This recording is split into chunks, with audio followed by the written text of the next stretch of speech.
p.m. This is CNN. We already knew he faced another trial. Now we know where. And the United States is searching for solutions to the growing Haitian refugee crisis.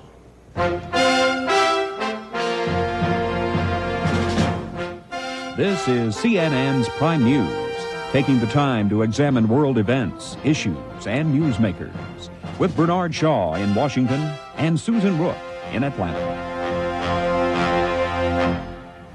Thanks for joining us. When a judge last year moved the first Rodney King beating trial to a mostly white Los Angeles suburb, he hoped to avoid the politically and racially charged atmosphere of the city.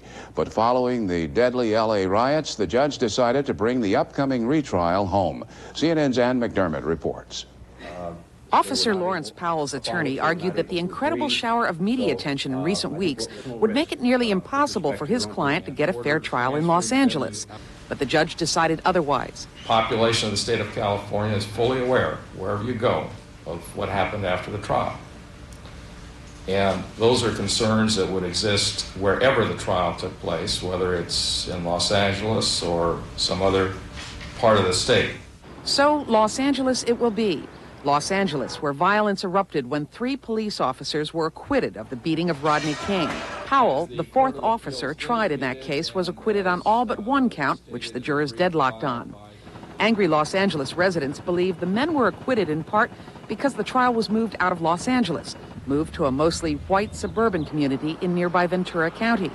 Word that the retrial would stay in Los Angeles brought cheers from one community activist. This is only the beginning. It's a small step, but we'll take it anywhere we can get it. Powell's attorney, Michael Stone, said this kind of reaction might pressure jurors in the new trial to render what he called a politically correct verdict, that is, a guilty verdict. The problem we have with Los Angeles County is not the racial mix.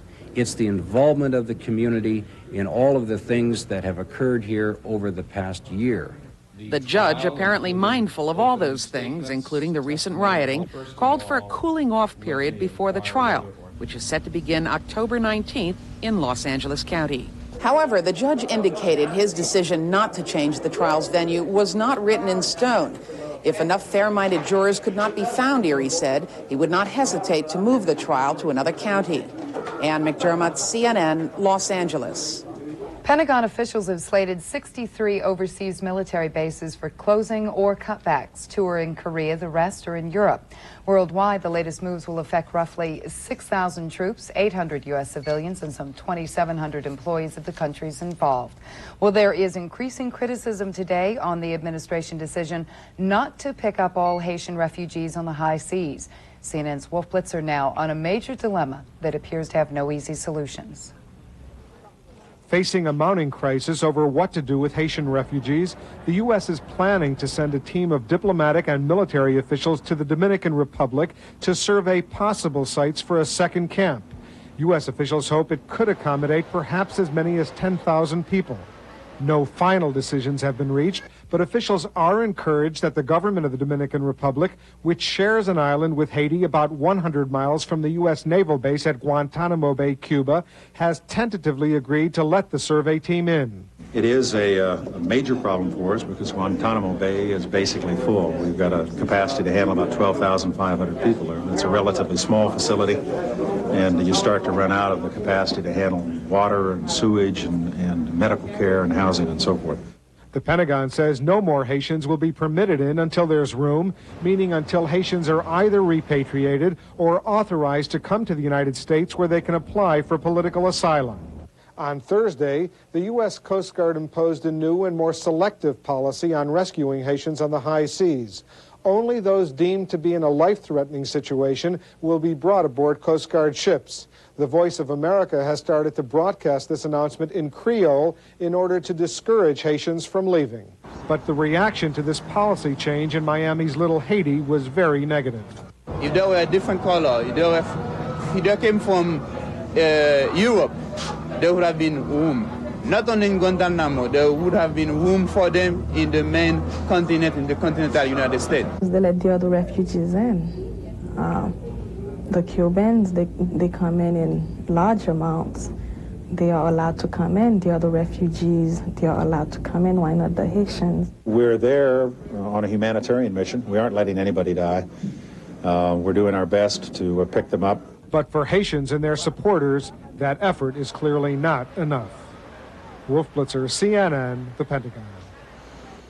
Investigators say some baggage handlers at Chicago's O'Hare International Airport had sticky fingers. 16 people have been charged with stealing items out of passengers' luggage. Among the stolen goods, jewelry, guns, even computers. $250,000 worth of stolen property has been recovered. The indictments announced today are the result of a 3-year FBI sting operation. All but 2 suspects have been arrested. Coming up next on Prime News, General Motors explains its priorities to shareholders. And at 1:30, our prime issue focus is on fetal tissue research and the political controversy it has sparked. Then at 55 minutes past the hour... Do what you think you can do. You know, some nights you have good nights, some nights you have bad nights. And before Johnny Carson takes his final late-night bow, look back at the 30 years he's given us. Prime News is brought to you by Phillips Petroleum, the performance company. 6 years ago, the city of Tampa had crumbling sewer pipes, and they started slip lining them with Driscoll pipe from Phillips 66, extending their lifespan from 10 years to 50, and saving millions of tax dollars, which Tampa has no trouble finding better ways to spend.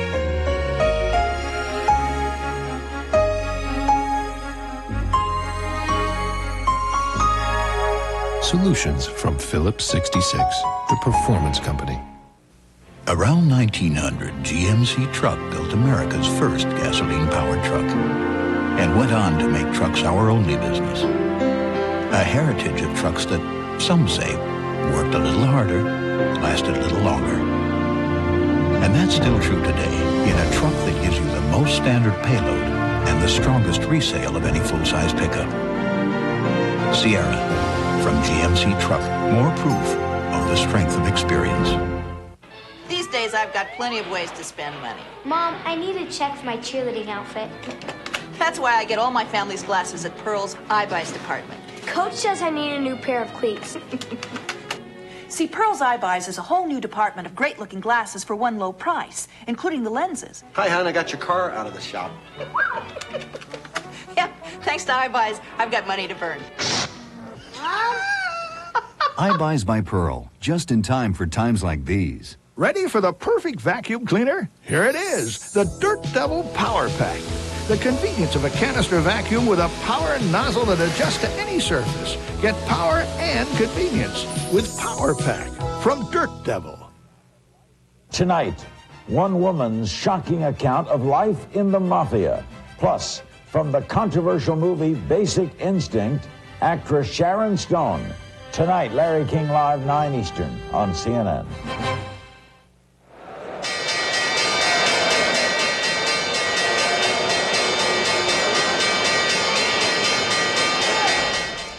General Motors, a company that lost $4.5 billion last year, faced its stockholders today.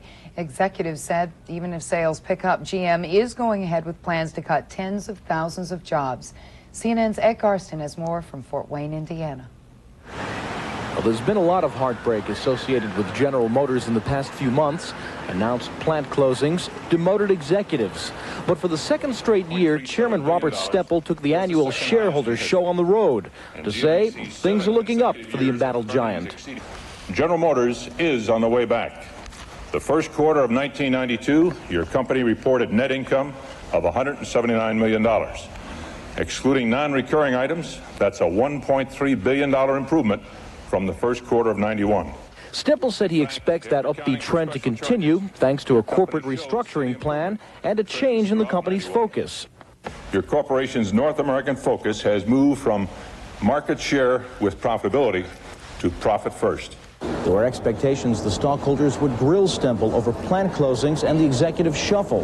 That never materialized. What they wanted to know about was how GM's credit company, GMAC, could have been bilked of hundreds of millions of dollars by a New York dealer who allegedly borrowed the money on non-existent vans.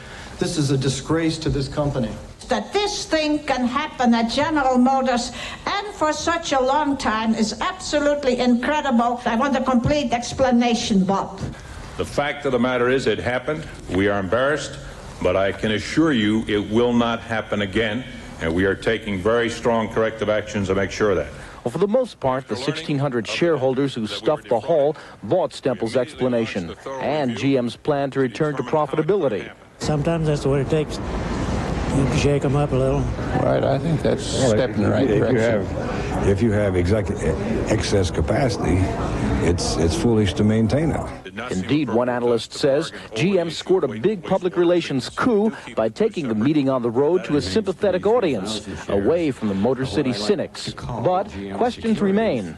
The big question now is whether this newest restructuring is going to cause a lot of glitches, or it's going to be relatively smooth. If it's smooth, I can see where this actually may be the beginning of their turnaround. If it creates more chaos, then they really got big problems.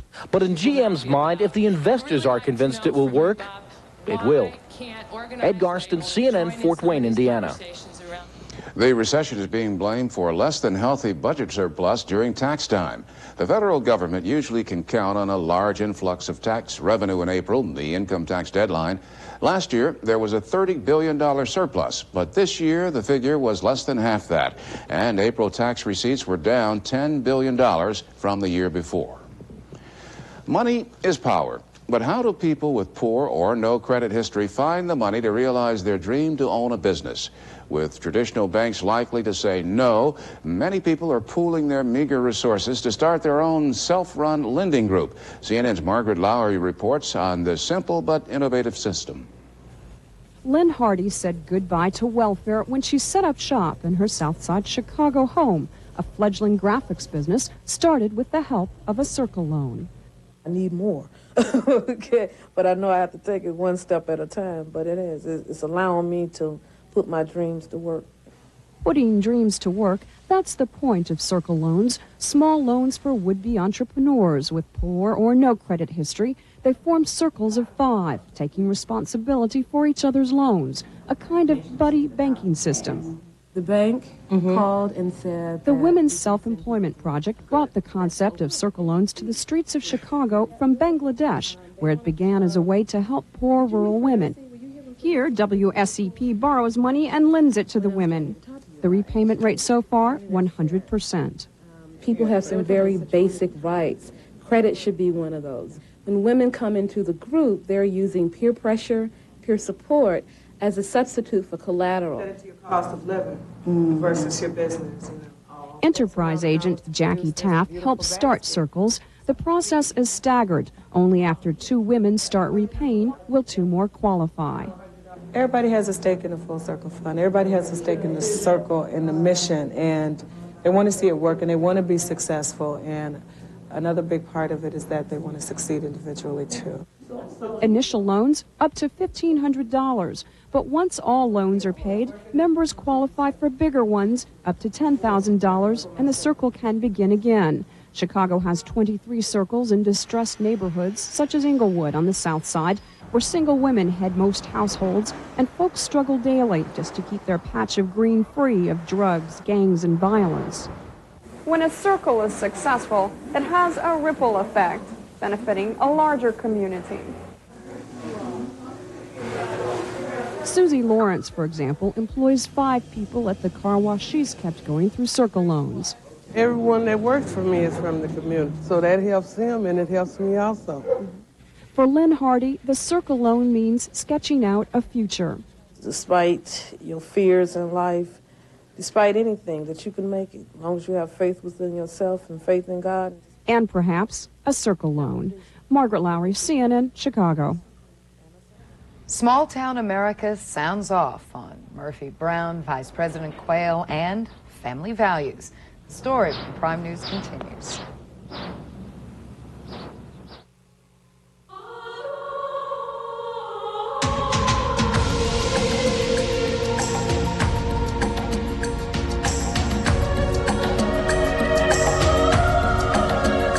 Where do you find all this? If you said the Bahamas, you're not only right, you're close. The Bahamas, the country Columbus first set foot on. For a free guide to the Bahamas, call 1-800-8-BAHAMAS or see your travel agent. Now here's something the man of the family can appreciate. The Sonata V6. It's so well built and worry-free. It comes with free service and maintenance in addition to the regular warranty. But all you pay for is gas. So a guy can just take off, let the V6 rip be free, and be back in 52 minutes. The 92 Sonata from Hyundai. Yes, Hyundai. See your Hyundai dealer now for a $1,500 rebate on Sonata. Heck, bring the whole family. These gardeners have all won top honors at America's great fairs and garden shows. Here's what Miracle-Gro does for them. Roses 8 inches across. I grew a prize-winning dahlia 14 inches wide. This is what Miracle-Gro does for me. You'll never know what a great gardener you can be until you've used Miracle-Gro.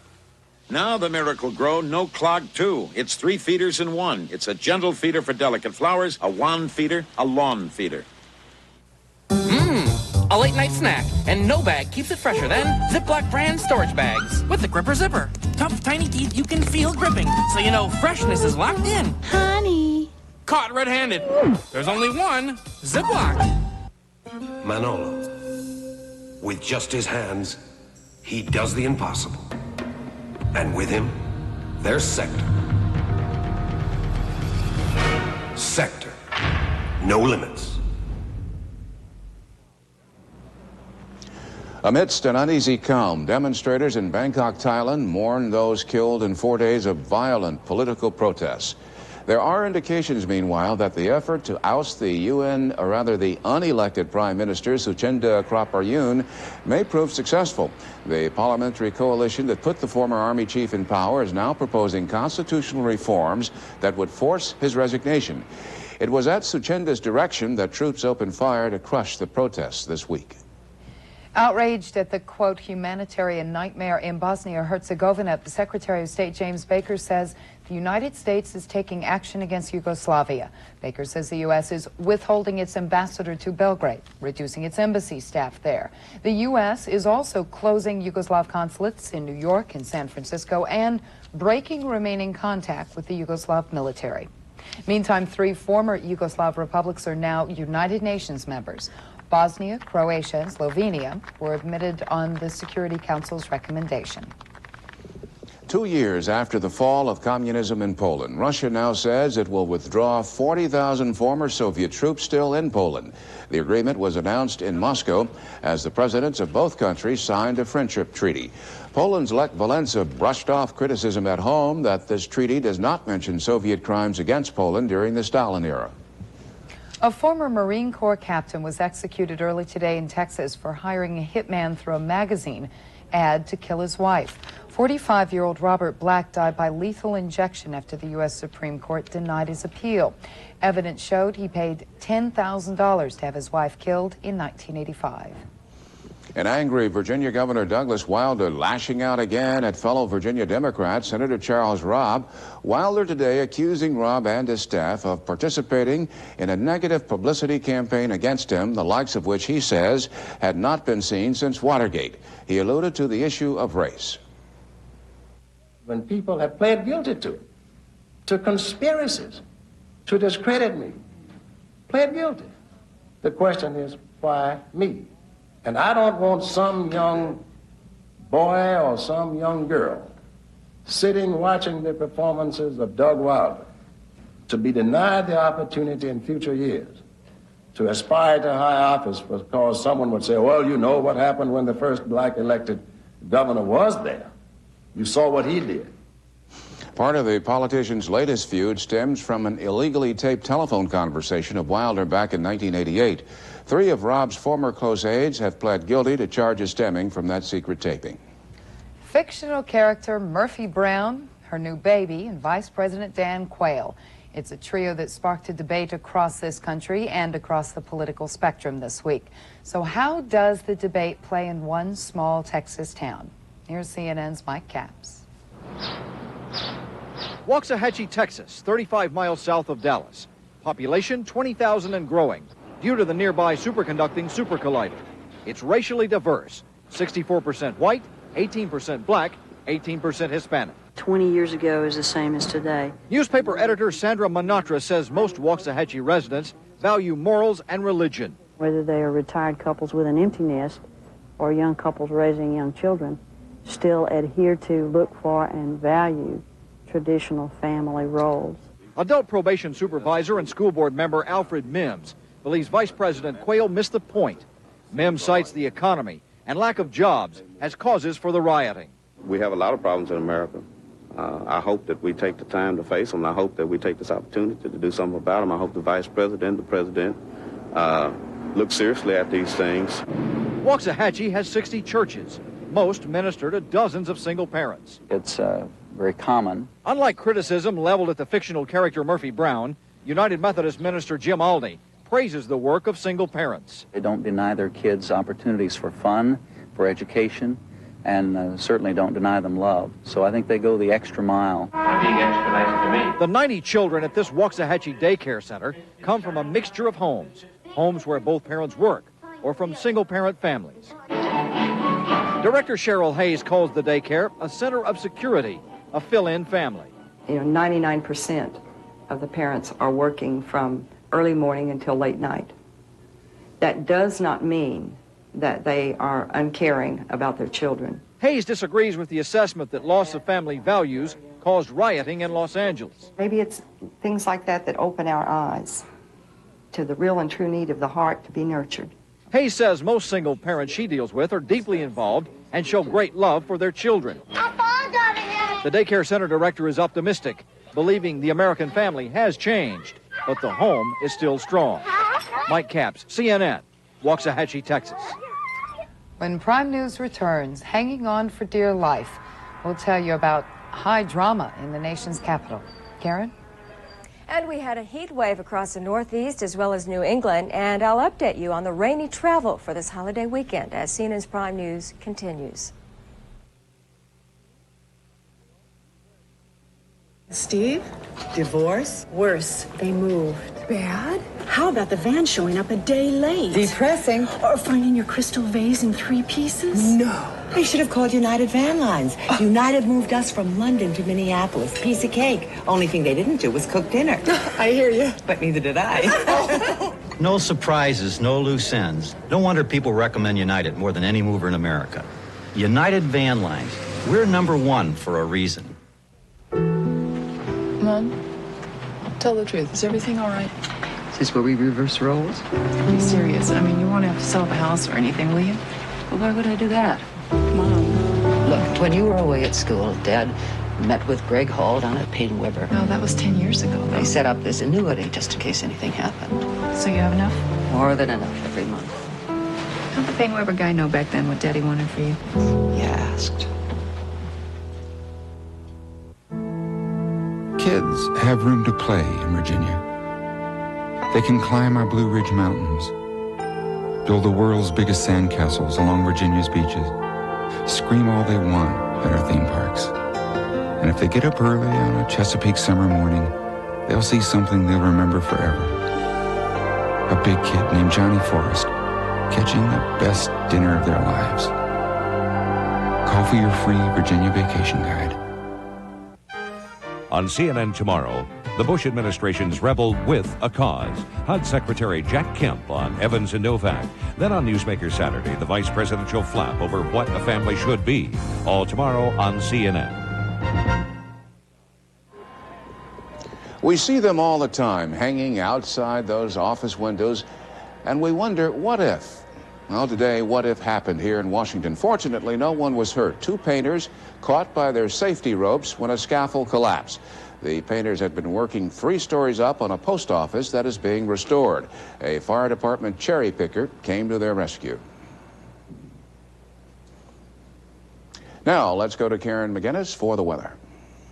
Well, if you're ready for a heat wave across the eastern seaboard, it's going to be another hot afternoon Saturday. But that comes to an abrupt halt by Sunday. And we're looking at much cooler temperatures across Canadian border states, 50s and 60s. 60s all the way down through the panhandle of Texas. But the 90s still linger across the coastal areas. We saw today at JFK Airport, 94 degrees. That was a record high temperature, but none were as hot as Newark, New Jersey at 98 degrees. Incredibly warm for this time of year. It should be in the upper 60s or low 70s. Even in Jackson, Kentucky, they saw 85 degrees. In Atlantic City, New Jersey, 91. Well, for New York, expect 93 degrees for Saturday, but by Monday, your temperatures will cool down into the 70s. Salt Lake, partly cloudy, 79. Denver, you could see some thunderstorms and 69 degrees. And for Los Angeles, 78. And for Las Vegas, close to that 90-degree mark. Lots of activity out there, so if you're headed off on some of those highways and byways, well, for this afternoon, it's quite active all the way from the Lone Star State into New Mexico and Arizona and shooting up to the central Mississippi River Valley and then across the Midwest. They desperately need the rainfall across the Midwest. And as a matter of fact, Chicago, which is in quite a deficit, is picking up some light activity, but we need a gentle rainfall over the next several days, but I just don't think that's going to happen, even though this weather system is fairly strong. Hancock, Michigan is seeing a thunder shower and 30-mile-an-hour winds. Clovis, New Mexico, some strong gusty winds. There are a number of weather watches out. These are tornado watches. Here's a severe thunderstorm watching through the panhandle of Oklahoma and Texas, and for Minnesota and Wisconsin, some active activity there as well. Saturday morning's weather picture. This is going to be the troublemaker in your weather picture for the next 24 to 36 hours. But on either side of this, things look rather nice. High pressure controls the eastern seaboard, perhaps just a little bit too much with the record heat that we're expecting there. Into the west, enjoy the nice weather. It's going to be great. Saturday afternoon, you could see some of that activity once again build up across Canadian border states in Montana and North Dakota. In Lee County in New Mexico, they were reporting as much as 6 inches of rainfall. Now, if you encounter some of these big storms, don't drive through some of those flooded areas. You could become stranded or, in fact, swept away rather easily. Sunday morning's weather picture, the frontal system does make it to the eastern seaboard, and guess what? Those temperatures are back down into the 60s and 70s, so about 20 degrees cooler. Now these forecasts coming up for your Memorial Weekend.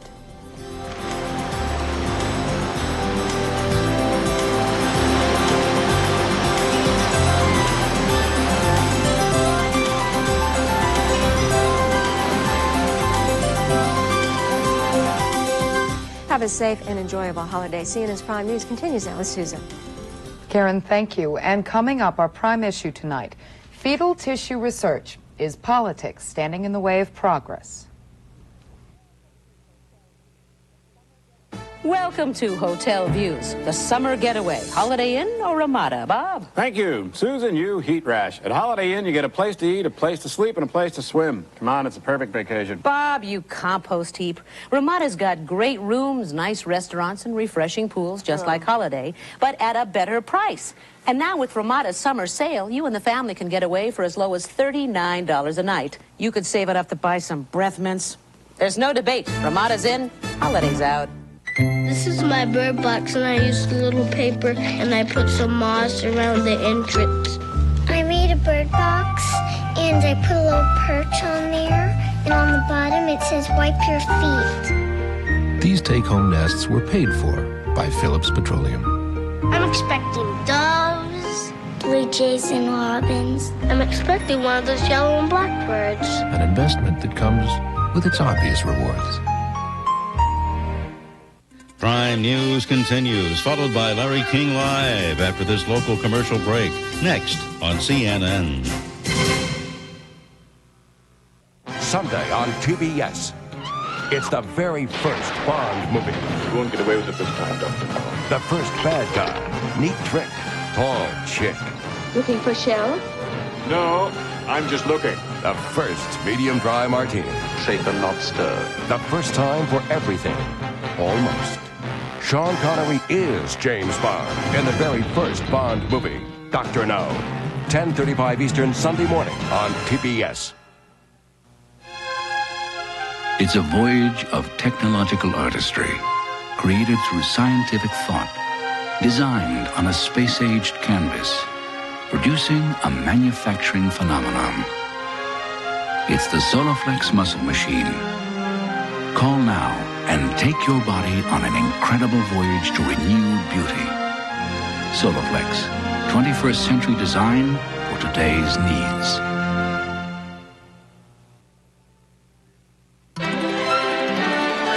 This is CNN.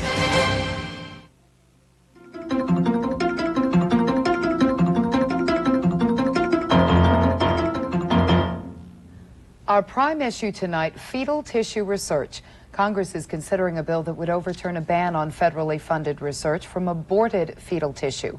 The Senate passed an earlier version by enough votes to override an expected presidential veto, but the House fell short. And critics and supporters agree that's where the battle now lies. Fetal tissue is believed to hold promise for treating victims of Alzheimer's disease, Parkinson's disease, spinal cord injury, and diabetes. That has not been in dispute in the confrontation between the Bush administration and Congress. What do we want? At issue, would allowing the use of tissue from aborted fetuses encourage abortions? Even lawmakers considered anti-abortion disagree on whether tissue from aborted fetuses should be used. Glory, glory, hallelujah. If this is going to help humanity, why not do it? What could be the objection to it? We don't need to give a boost to the induced abortion business because there is enough fetal material available now, more than enough. In 1988, President Reagan banned federally funded experiments using tissue from aborted fetuses. George Bush renewed the ban when he became president. This week, though, Mr. Bush ordered the creation of government fetal tissue banks, but limited them to tissues from miscarriages or tubal pregnancies. Critics call it a political maneuver and say the amount of usable tissue will fall far short of what's needed. Tissue from spontaneously occurring abortions and from ectopic pregnancies is neither safe nor easy to obtain. This tissue is very often genetically abnormal, is very commonly infected, and could carry subtle infections such as the AIDS virus. Fetal tissue grafts are considered helpful in fighting some diseases because they're not rejected by the body. But some say that does not justify using tissue from aborted fetuses. Well, our concern is that society will become hooked on using aborted children for research. Abortion is not the answer to those victims with the various diseases. Joining us tonight to discuss fetal tissue research from San Francisco, Joan Samuelson with the Parkinson's Recovery Network, and in Washington, Christopher Curry, a diabetes patient. Joan, I'd like to start with you. You have been very active in this area. Is the president's decision this week, is that a compromise? Is it acceptable to you? No, not at all. You know what it really is a cruel hoax. We are moving toward lifting the moratorium through congressional action, which will finally get the research going again and maybe start saving our lives. And this so-called compromise, scientifically, as Dr. Robbins said in the tape, it's not a solution at all. That tissue simply wouldn't be available, and if it were, it couldn't be healthy enough to put into another live human being. It's just a cruel hoax. You are with the Parkinson's Recovery Network, but you have a very personal reason for wanting this research to go forward. Can you tell our viewers about that? Well, I've been fighting Parkinson's disease myself for the last 6-7 years. It's a terrible disorder, and it will eventually take me to the point of many other people, of the 1.5 million people afflicted with it in the United States, to the point where I'm essentially a physical shell trapped in my body and unable to talk, unable to move, unable to swallow, unable to really communicate in the world that I live in. And I'm every month or so I see significant new signs of slipping in that direction. It's really terrifying. Christopher, I understand that you are against fetal tissue research from aborted fetuses. When you hear someone like Joan talk about being trapped in a shell of a body, what do you feel?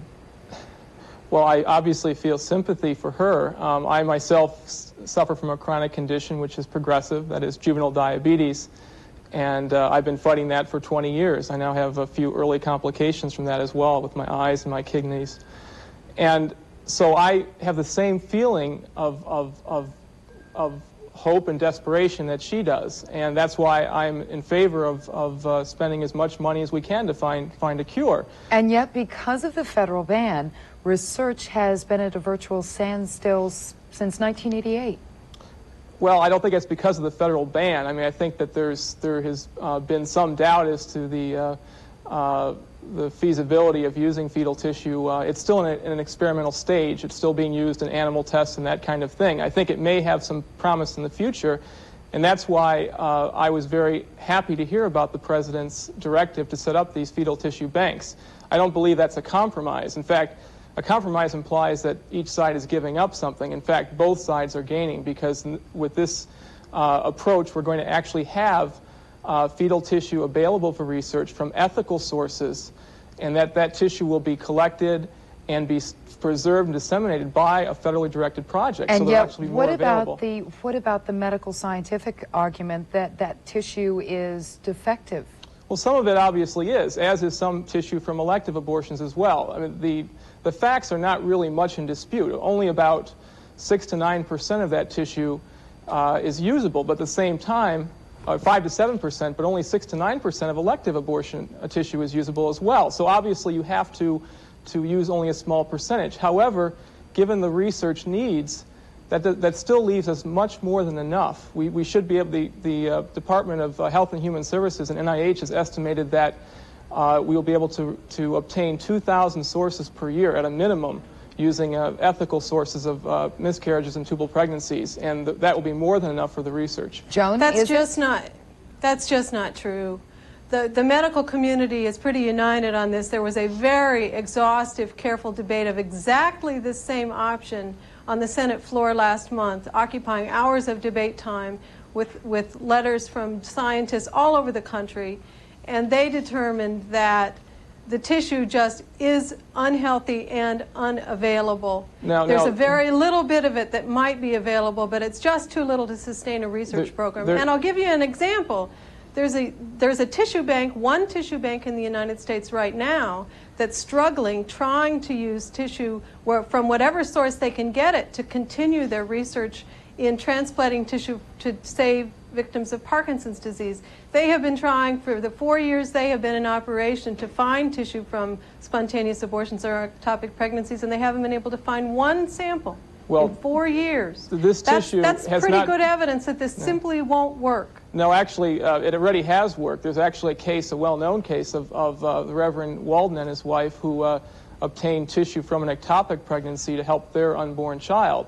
That's available, and I think that with the establishment of tissue banks and with the availability of potentially 750,000 miscarriages a year and 100,000 ectopic pregnancies, you only need a very, very tiny percentage which is healthy and usable to make it work. At the same time, you're only going to get a small percentage from any source. I mean, even the researcher out in Colorado who is using tissue from elective abortions talks about having to go to a clinic for 3 weeks to try to find a single source from an elective abortion. Clearly, there's not much that can be used from either source, but in terms of sheer numbers, because of the large numbers involved, there's going to be enough to supply more than what we need for research. I think we should listen to the scientists about whether we have enough or and not. The scientists were the ones who asked the sorry, administration to issue the executive order. For some reason, the White House has decided that they should try this strategy, and they have a small band of people who are pushing a much larger, apparently political agenda. Well, the scientists, the real scientists all over the country, and the letters flooded the Congress about this over the last month, said, this isn't enough. Please let us be free to do our research. We are excited about this possibility. We want to continue. Please don't hamper us in this way. It's not enough. It was prominent. When Yale couldn't find one sample in 4 years, that tells you you can't sustain a research program on that. We're going to set up 20 centers around the country, according to the executive order, regional centers where this tissue will be able to be processed from a variety of hospitals around the country. I think it's clear that this can work. I think that many scientists agree with this. It was scientists themselves who requested the president to issue this order to resolve the dilemma. In fact, a couple of these scientists were those who approved, who signed on to the original panel back in 1988 to lift the moratorium. Now they're saying, well, we can get it from this other source. Let's do it that way. We need to take a break. When we come back, does the debate over fetal tissue research actually come down to the abortion controversy? We'll continue with our guests in just a moment.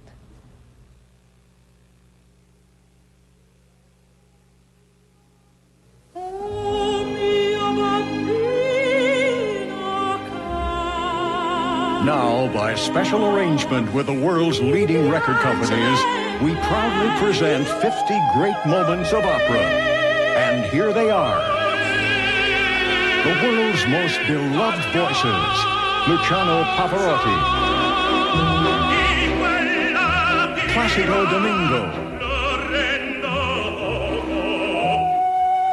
opera's most touching arias, Un Bel Vie from Madame Butterfly. Call or send now. Thrilling choruses. Habanera from Carmen. Renata Tebaldi. Here is an extraordinary collection of what many believe to be the ultimate performances of opera's great moments. Look at this incredible list of stars. All your favorites are here. You get the spectacular Maria Callas. Call or send now. Listen to these beautiful arias. Here is all the great music, great drama, and great singing in a special collector's treasury like you've never seen before. Call or send $19.98 for 4 records or 3 long-play cassettes, $29.98 for 3 long-play CDs to 50 Great Moments in Opera. Order today. For the heroes of yesterday, the defenders of today, and the guardians of tomorrow, TNT stands tall with a Memorial Weekend movie salute, Sunday and Monday on TNT. We continue with our guest, Joan Samuelson in San Francisco, and in Washington, Christopher Curry. Christopher, I'd like to continue on with you. Is this a debate over abortion? Is that the crux of this issue? I think this is really a conscience issue, not so much an abortion issue per se.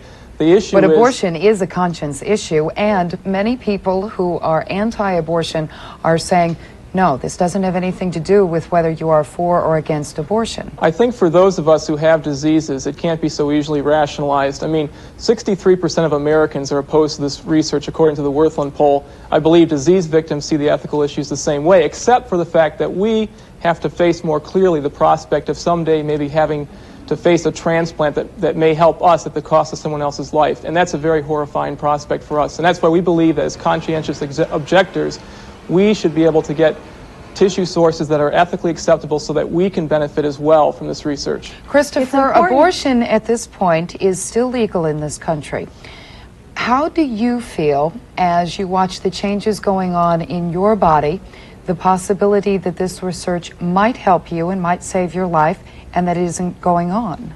The research will go on thanks to the executive order. That is going to happen regardless. The question is, will I be able to benefit from it, or will I not be able to benefit from it? Will only those who have no ethical qualms be able to use this research? Joan, quickly, the final word. Well, the most important thing is this research isn't happening at the expense of anyone's life. This is using tissue that is the remains from an abortion that happened for entirely unrelated, independent reasons, and it's then going to be used to save a life instead of throwing it in the trash can. That's exactly what it's about. It has nothing to do with abortion itself. Thank you both. Joan Samuelson with the Parkinson's Recovery Network, and in Washington, Christopher Curry, a diabetes patient. Bernie? Coming up in Prime News, the story of a hospital president and golfer who won't let a disability get in the way of the game of life. And in sports, America's favorite pastime takes an international turn. What does it take to succeed in business today? Some people say a lucky break. Other people say could be connections. Or perhaps even being in the right place at the right time. Well, luck might have something to do with it. But anybody who's in business today will tell you it takes more to compete and to be successful. You need help from the experts, and that's exactly what you get from Business Week. Our experts are here, digging to the heart of the issues, giving you clear, objective reporting, plus the analysis you need. I'd like you to meet Steve Shepard, our editor-in-chief. In today's world, there's no such thing as an isolated event. Every day, all around the world, things happen that affect our business and personal lives. From management and industry and finance to marketing, technology, and education, Business Week covers it all, from 25 news bureaus worldwide, more than any other business magazine. That's why Business Week does more than report. We interpret, analyze, tell you what the news means to you in time to make sound business decisions. If you want to succeed in today's business world, you've got to keep up and act fast. Subscribe to Business Week right now. You'll be an excellent company. Subscribe to Business Week today. Get your business news direct from the experts and save 64% off the cover price. You'll get 28 issues for only $24.95, just 89 cents an issue. And if you call now, you'll get the compact data bank free with your paid subscription. More than a calculator, the data bank doubles as a digital clock and also stores all your important phone numbers. To get the business information you need to succeed, call 1-800-241-2300. You'll get 28 issues of Business Week delivered to your home or office for just $24.95, and the data bank is free. Your satisfaction is guaranteed. That number again is 1-800-241-2300. Call for your subscription today. 1-800-241-2300. The name Nick Charles is synonymous with sports, and here he is in Atlanta. Thank you, Bernie. The Montreal Expos made the first managerial move of the season when they fired Tom Runnels today and replaced him with former Major League All-Star and longtime organization man Felipe Alou, who expressed surprise but delight in becoming the first Dominican manager in Major League history. It's a big day in the Dominican Republic today, and I'm very proud. I was one of the first players to ever play in the big league from the Dominican, so this is a privilege. Runnels replaced Buck Rogers late last season. At age 37, he was baseball's youngest manager, a disciplinarian whose intensity level led to poor communication and team chemistry. Expos officials saw a bad situation getting worse, and so they pulled the trigger less than 2 months into the season. I'm not prepared. I don't think our fans are prepared, for us to sit out a situation that is not optimal. It's just not acceptable, period. Ironically, one of the players Runnels alienated by a position move, veteran Tim Wallach, was sympathetic to the plight of his now ex-manager. I don't think he was getting the respect that he probably deserved and needed. And, I don't think that's right, but, I don't think it was there. And I think, like I said, he did the things that he thought was best to try and make us a good team. And you can't hold that against a person. Nick Charles, CNN. Well, back to the new manager, Felipe Alou. He said one of his first moves would be to switch Tim Wallach back to third base. Very smart. Alou will also be managing his son, Moisey, who's a young outfielder on the Expos. Well, the racetrack was not a safe place to be during the second race at Belmont today. 2 riders and 2 horses went down on a chain reaction spill. The good news is neither of the jockeys nor horses were hurt. But when one of the horses seemed to clip the heels of another in front and went down, causing another mount behind to go down with him. The jockeys, Raul Rojas and Antonio Grael, were treated for bruises and lacerations and released from the hospital, and both horses came out of the spill okay. Well, that's sports for now. We'll see you with a full half hour at 11 o'clock Eastern Time, including a look at that playoff game between the Jazz and the Portland Trail Blazers. That, all the night in baseball and more. But right now, Prime News continues with Susan Rook. Nick, thank you. Getting a hole-in-one is a worthy achievement, and for the head of Washington National Rehabilitation Hospital, it is one of many defining moments. CNN medical correspondent Jeff Levine profiles the paraplegic man with a mission. In golf, a player is rated by his handicap. Ed Eckenhoff appreciates the irony. He was paralyzed from the waist down in an automobile accident some 30 years ago. But the 49-year-old hasn't let the disability stand in his way on the golf course or in the game of life. Birdie! He's even scored a hole-in-one. Out on the golf course, I must tell you, I'm on stage throughout the entire 18 holes. I don't mind it. People stop. They gawk. But I think they're doing it for a reason different than why it is they might have been doing it 30 years ago. Eckenhoff is far too busy to worry about what people think. As the president of the National Rehabilitation Hospital, he oversees a 160-bed state-of-the-art facility. especially rebuilding minds and bodies traumatized by disease or injury. I'm most comfortable in saying I'm a manager. I am very involved in the running of this institution and have been ever since we dreamt it up. Eckenhoff is one of the hospital's founders. Now in its 6th year, it's attracted a national reputation. And Eckenhoff is known as a boss who leads by example. Jody, I hear you're an athlete. Oh, yeah. Jody Wildy lost both her legs when she was struck from behind by a car while she was trying to help a stranded motorist. Wildy has gotten 2 new limbs here and the belief she can make a recovery like Ed Eckenhoff's. I'm a Baptist, and as I said, I was a little angry with the man above, but I found a lot of inner strength, and I'm sure he carried me through a lot of this. What are the hot areas, the red flag areas that... Eckenhoff's hands-on management philosophy keeps him out of the executive suite and on the move. He's a good person to work for. He's, I think, also being disabled, he sees things maybe a little bit different than maybe other administrators would. Technology for the disabled is moving ahead at a rapid pace, but rehabilitation is an emotional process, giving the patient confidence to go on with life.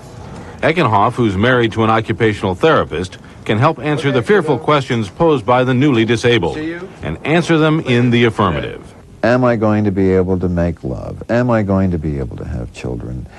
Are they going to look at me as they once upon a time did? I don't think there's a thing I can't do that you can't do. Jeff Levine, CNN Medical News, Washington. News from Medicine is brought to you by Bristol-Myers Squibb Company, makers of Bufferin. For strong aspirin pain relief, discover the strength of Bufferin. Boy, this couch weighs a ton. Where does it go, Miss Lansbury? Oh, right there, please. Wow. If I lifted that, I'd need Bufferin for the aches and pains afterwards. You really believe in Bufferin? I certainly do. It's strong, huh? Extra strength Bufferin has the strongest dosage of aspirin that you can buy. And I've discovered that the buffers don't weaken it. They just help prevent aspirin stomach upset. Shouldn't you discover the strength of Bufferin? And for nighttime aches, pains, and sleeplessness, try Bufferin AF Nighttime. It's aspirin-free. Tonight on Sports Tonight, the NBA Western Conference Finals continue. Portland trying to put Utah in a huge 3-0 hole. We have our first managerial change in Major League Baseball and much more. Plus, you could win the adventure trip of a lifetime on Sports Tonight.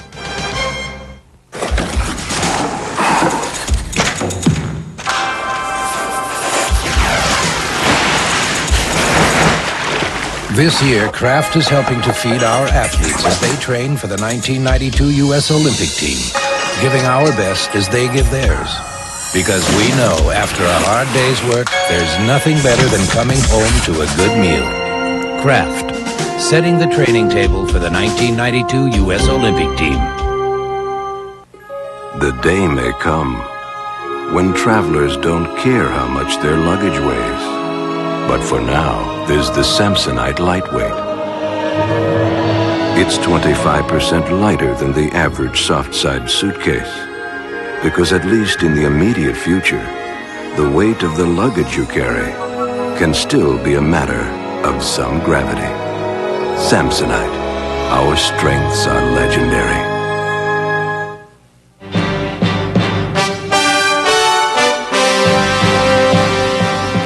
A lot of people have tried to figure out the man behind the monologue, but the Johnny Carson who has graced our living rooms for the past 30 years is not the same man in private, as Sherry Sylvester reports. We wrap it up Friday. I've had 2 days to move out before, but usually that's been in my personal life. It has been said that Johnny Carson's heart rate doubles just before his monologue. A doctor proved this some years ago. While his heart is beating 150 times per minute on stage, Carson is cool, calm, and collected. But when the red light goes off and his heart slows, no one really knows how Johnny Carson feels. Don't go! Don't go! Don't go!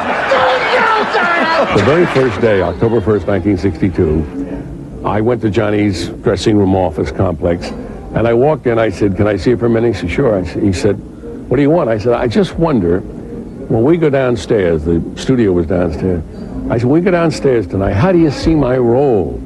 He said, "Ed, I don't know how I see my own role, let's just go down and entertain the hell out of them. But he kept his own private life fairly private. Only rarely oblique jokes about his marriages and so forth. He's painfully shy, and he's so unlike the public image. Dick Cavett says Carson is an extremely complex man who's been oversimplified by people trying to figure him out. The most common oversimplification is that he is cold. He has fired many staffers over the years, including his lawyer Bombastic Bushkin. During his drinking days, he had a few public bouts of meanness, and fans who flock to him in public find a more distant Johnny than the one who visits their living room. Jeff Sotzing, Carson's producer and nephew, explains. Well, I don't see him that way. I think he gets that rap because so many people feel that he is approachable because they are so familiar with him, and they can come up to him anytime, any place, anywhere, and sit down and have a casual conversation. And I think after 30 years, it makes you a little nervous when you go outside. Carson is well aware of the perception. It all came to the perfect head when we decided to name a park after him in the city.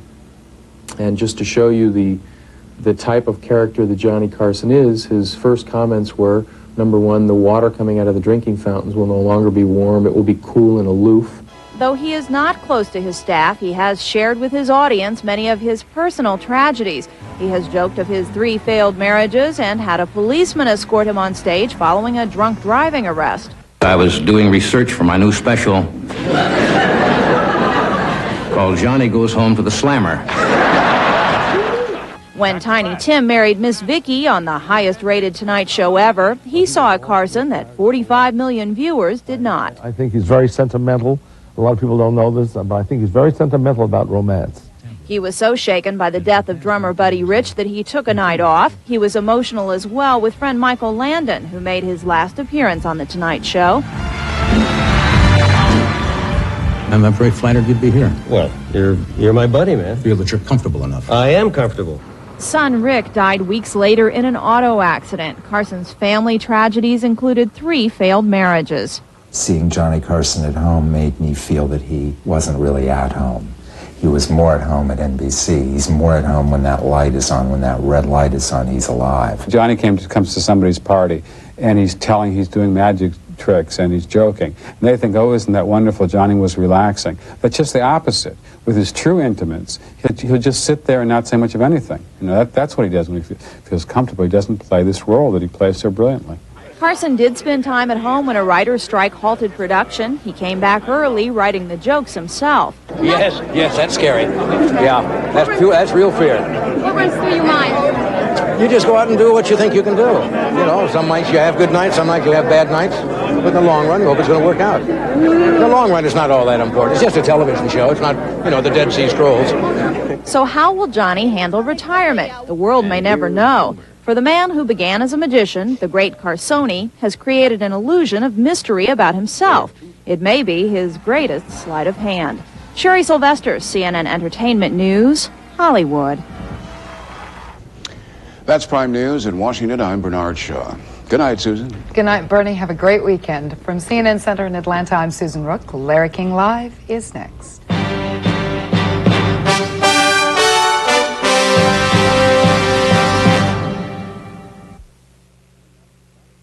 Coming up, Larry King Live, followed by World News after a word from your local cable system here on CNN.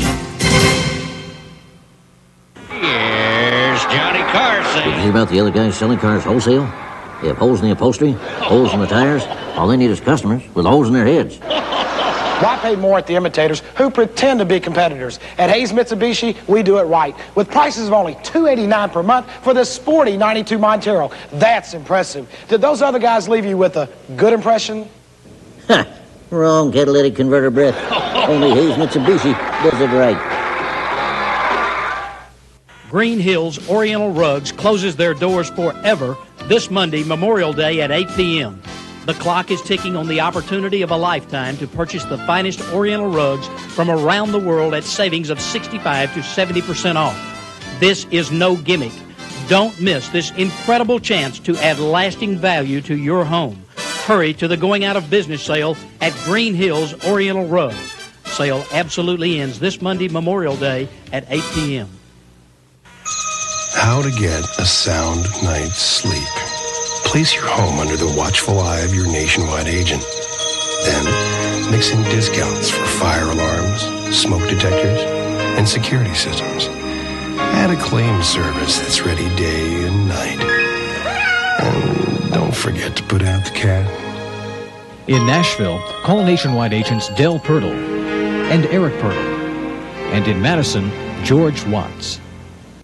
In Nashville, Tennessee, a remodeled kitchen turned into the McLaren's new family room. In Savannah, Georgia, a new minivan made the Halls a little more popular with their friends. And in Miami, Florida, an additional room allowed Mark Gonzalez to put his father in the best possible home, his own. Nations Bank loan specialists have helped over 2 million people with loans for home improvements, loan refinancing, and car loans. Come see how Nations Bank can give you the power to make a difference in your life. This is CNN.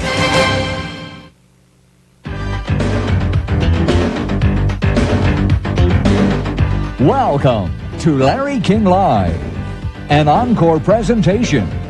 Tonight, she grew up with gangsters, but never won their respect.